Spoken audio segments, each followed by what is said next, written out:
บายดีมื่อนี้ได้มีโอกาสมาท่องให้หินเด้ออันนี้แมนทางขึ้นมาเนาะแล้วก็วิวอ้อมข้าง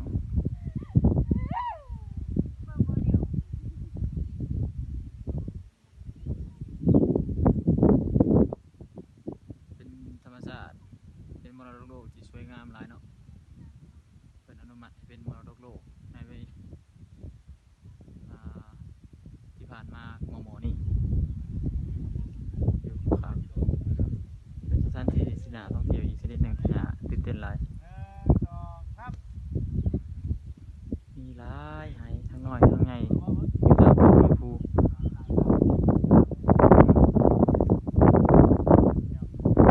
มีประมาณ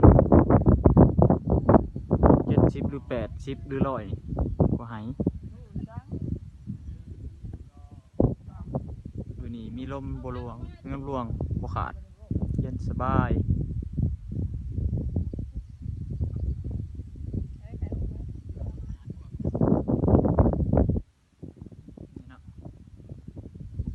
เป็นสถานที่ที่น่าท่องเที่ยวและก็ประทับใจอีกสถานที่หนึ่งโดย